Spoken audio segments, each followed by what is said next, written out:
Super Mario. What can you say when you talk about the Super Mario franchise? The Super Mario franchise has tried many different things with its characters. They're usually platformers, RPGs, kart racers, party games, sports games, and that's not even counting arcade games and the various eShop or one-off games like Mario vs. Donkey Kong or Mario Paint. To say that Super Mario only falls within the realm of the platformer genre is a huge disservice to the entire series. For me personally, I can pick up any Mario game and have a good time. I'm not really an RPG guy, but I love the Mario RPGs. I don't play much racing or party games, but I love Mario Kart and Mario Party. Mario has been around for me ever since I was 5 years old, and I've played pretty much every Mario game, if not most, and loved them all.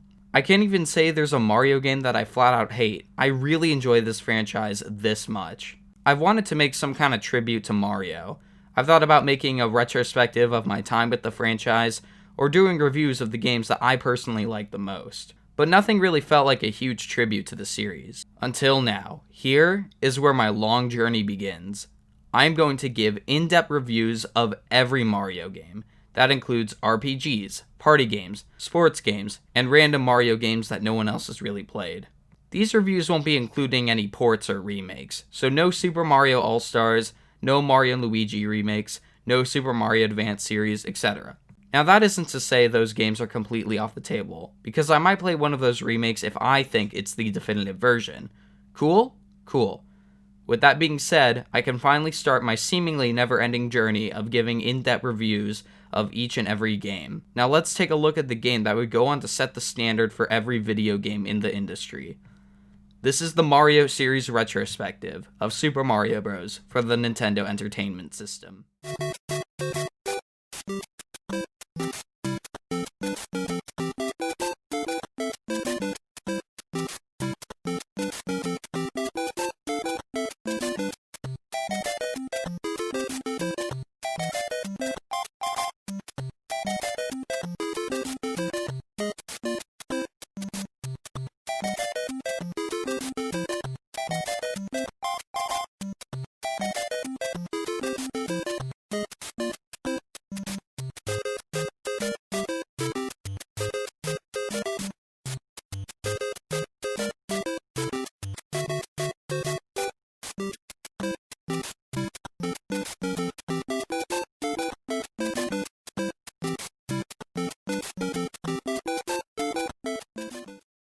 Super Mario Bros. Was a landmark game for the time. It pretty much redefined what a game was back in 1985. Games before Super Mario Bros. Were only about bringing the arcade games to your home. However, Super Mario Bros. Was the first of its kind, in that it decided to make something original and ambitious for its era. That's not to say that none of the games before Super Mario Bros. Were original and ambitious, but none of them offered as much content as this first home console Mario game. Super Mario Bros. Is a 2D platformer, and would set the standard for all 2D platformers to come. The story isn't as cookie-cutter as you might think.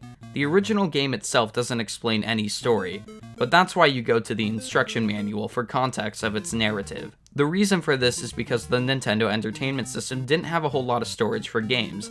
Most NES games are actually under 1 megabyte. The story for this first entry is about plumbers Mario and Luigi. After going down a sewer system in Brooklyn, New York, they arrive in a new land called the Mushroom Kingdom.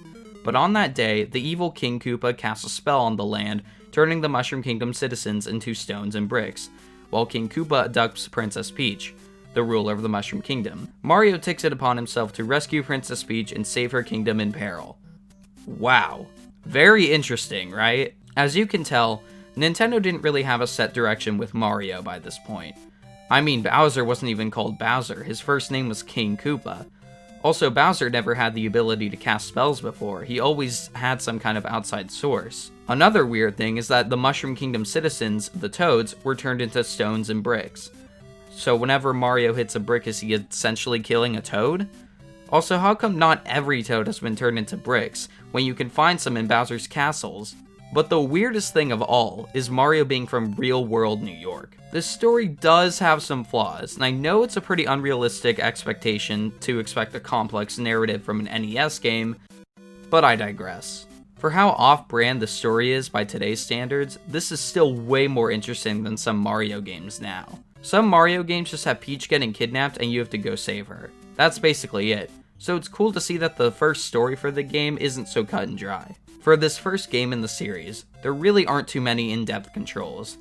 You can run, duck, and jump. That's about it. However, the feel of the controls is one thing, and that's something I feel the original Super Mario Bros. Does and excel very well at. Momentum is weird in this game. If you run and jump, you'll do a bigger jump, but if you try to move backwards after that jump, you're pretty much done for.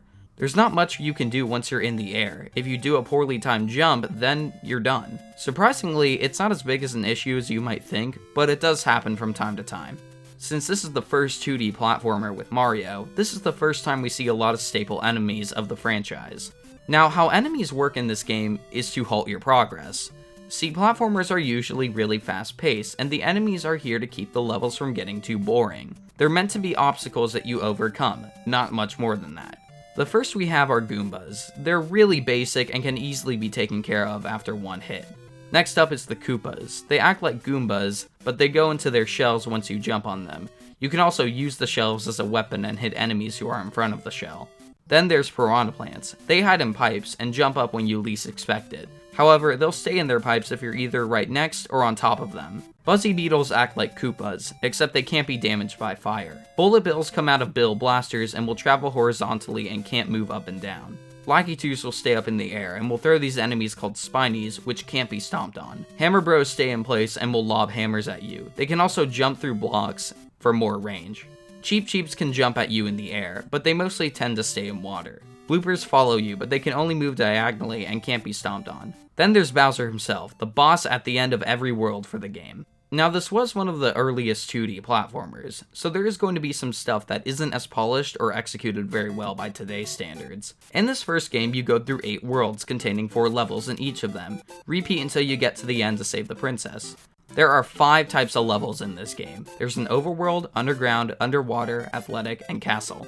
Overworld levels are pretty standard, usually taking place in grass, snow, or night settings, and they tend to have the most basic platforming out of all the level types. Underground levels take place, well, underground, and they're a little like the overworld levels, but with more bricks, and they usually have a brick ceiling. Underwater levels have you swim through water. Since these levels take place in water, you're not doing the basic running and jumping. You're going to be swimming through these levels, so you'll be moving vertically throughout these stages. Athletic levels take place in the sky and have you jumping on large trees and giant mushrooms. These are my personal favorite of the bunch, because they tend to have the most interesting stuff going on, like weight-sensitive platforms and bullet bills shooting at you. The castle levels probably have the most complex stuff to offer, with spinning fire bars and mazes that you have to go through certain paths to progress. These also typically end with a Bowser fight. With these 2 level tropes applied, you have a base for a really solid platformer. You place enemies at certain parts of the levels for you to overcome. However, I feel the enemy placements can be a bit unfair at times. NES games tend to be really hard so you can play them over and over again. They do this because there isn't much content in these games, so they want you to feel like you got your money's worth. That's probably why some of the enemies are placed right where I need to jump on a platform. It's unfair, but it's what you'd expect from these games. With all of these things coming at you, you're going to need some defense. That's where the power-ups come into play. You'll usually find these in question mark boxes in the levels. They can alter Mario's form and moveset that usually extends your options. If you're small Mario, you'll get a Super Mushroom, which will double your height and let you take an extra hit. The Super Mushroom also has some other attributes, like letting you be able to break brick blocks, and since you're double the height, you can't fit inside 1x1 gaps anymore. If you already have a Super Mushroom, then you'll get the Fire Flower, which will let you shoot fireballs at enemies. This is definitely the most useful power-up in the whole game, allowing you to sit back and shoot fireballs from a distance. Something to note here, if you're small Mario and get a Fire Flower, you'll just turn into the Super Mushroom form and not the Fire Flower form. That is a little bit annoying, especially if you already hit the block with your Super Mushroom and immediately get hit by an unforgiving enemy. Next is the Starman. This will make you temporarily invincible, allowing you to destroy any enemy. This is technically not a power-up, but the 1-Up Mushroom is a variant of the Super Mushroom that will grant you an extra life. There are also coins that you can collect. If you collect 100 coins, you'll get an extra life, and that's pretty much the only use for coins in this game. A pretty basic selection of power-ups here, but it's kinda what you would expect for the first game. Super Mario Bros. Has some very iconic tunes. By now, I'm sure you've all heard the classic overworld theme from this game because it's still getting remixed to this day. The underground theme is a classic as well, and has been remixed in almost every Mario platformer. The underwater theme is pretty underrated in my opinion. It definitely isn't as iconic as the other songs, but it's still a very good tune. However, the castle theme is probably the only one I would consider to be bad. It doesn't sound very appealing and doesn't fit the aesthetic for the castle themes. It sounds like a song that you would play if somebody's having a mental breakdown. Once you get to the last level of the game and save Princess Peach, you'll unlock a hard mode of the game. This basically makes the enemies move faster and replaces the Goombas with Buzzy Beetles. Nothing too crazy here, but considering this is an NES game, it's cool how they added that feature. In the underground levels, you'll find warp zones, which will take you to certain parts of the game if you find these. They are really helpful on repeat playthroughs, and especially if you're trying to speedrun the game. There is also a 2-player mode, where players 1 and 2 race to the end of the game to see who wins. This is also where you can play as Luigi. One very interesting thing about the original Super Mario Bros. Is one of the most infamous glitches in all of Mario, World -1. World -1 is a completely new world that you can get through by performing a glitch in 1-2. It's nothing really too crazy. It's just a repeat one of the levels that you can find later in the game, but you can't beat it because every time you go through the pipe, it puts you back at the start of the level. The interesting thing about this glitch is not what you find in the US version of the game, it's actually what you find in the Japanese version. It's really complicated, so I'm not going to go through everything, but in the Japanese version, you can actually go through the pipe and beat the level. There are actually 64 more worlds in the Japanese version of Super Mario Bros., I believe. I'm not an expert at this game, so I don't really know much about this, but I highly recommend looking into it yourself because it's actually really interesting.